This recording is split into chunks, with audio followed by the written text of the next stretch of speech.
for me, having a routine in a classroom, I get to learn the same process, and it stays the same. And after a while, it's easier to remember because I know what happens at this time, and I can expect what's going to happen. Everybody functions better when they know what's going to happen in their day. And for most of us, we can internalize that. We can figure out a structure and understand it and even verbalize it.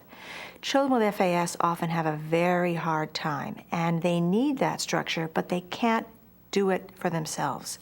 So it's important that a classroom provide that external structure for them.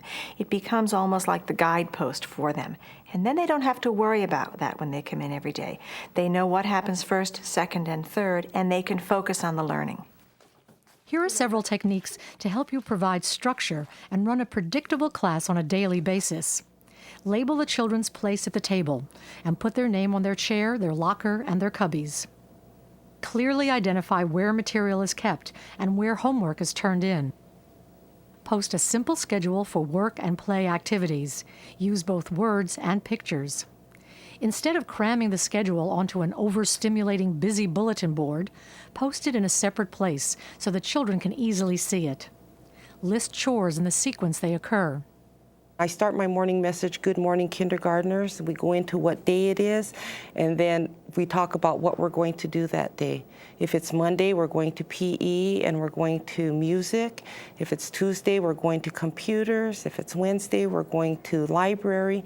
But every morning we set that, and it's a schedule. And every morning we discuss it, we write it, and it sits in the classroom all day. So it's there for them to come back to, but that's just a way of preparing them for their day. The physical setup of the classroom can also help reinforce a sense of external structure. Kids really feel the comfort of structure. You know, sometimes teachers worry that it's the rigidity of structure, but it's really the comfort of structure that we're going for. I think there can be a problem when the areas of the room do kind of overlap.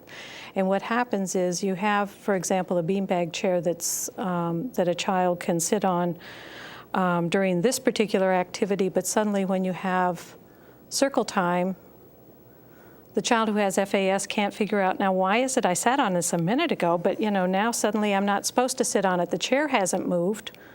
And there's this sort of abstraction, certainly in the teacher's mind, that, well, the activity has moved. And what you're really asking the child with FAS to understand is that, well, then was then and now is now.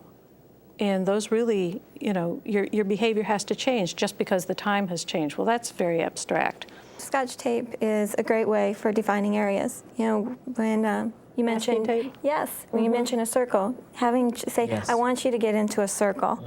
I mean, for young children, and even older children, children with FAS, what is a circle? You know, they're not understanding that. Or get in line. But I have taken the time to take masking tape on my floor. And it's a cheap way for the children to know where they need to be and to finally take those abstract ideas and, you know, make them more concrete. In addition to being teachers, Ted and Jacqueline are both adoptive parents of children with FAS and have learned firsthand that another way of providing structure for a child is to have parents and teachers work together. My son was in high school, okay, and he was studying I think it was Romeo and Juliet, all right? But naturally, he cannot understand reading, and they're reading Romeo and Juliet, all right? So the teacher told me about records that I could get. He was having still problems even following with the music. So what we decided to do was put it to, let him do a rap tape. So we just took it out of standard English or the way it was written and put it in our cultural language, and he got Romeo and Juliet perfectly. I think it's very important to partner with teachers along the way, and some teachers, in my own personal experience, were very receptive. I think I see the teacher as the classroom expert. I like to view parents as the experts concerning their own sons and daughters, and those two concepts are not mutually exclusive. Exactly. I also believe in partnership with parents because for those very same reasons, you know, what I'm doing in the classroom, they can then reinforce at home, and what they do at home, I can then reinforce in the classroom. Here are some additional tips to help you provide structure and a predictable routine for a child with FAS. Make sure all homework assignments are written down.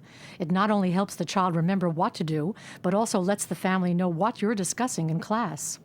Set routine meetings with parents or caregivers, or send home notes about what things you're covering in the classroom. Ask parents and caregivers what works at home and listen to their expertise. For example, ask, how do you read to your child at home? Or how do you discipline your child? And then exchange strategies that have worked for both of you.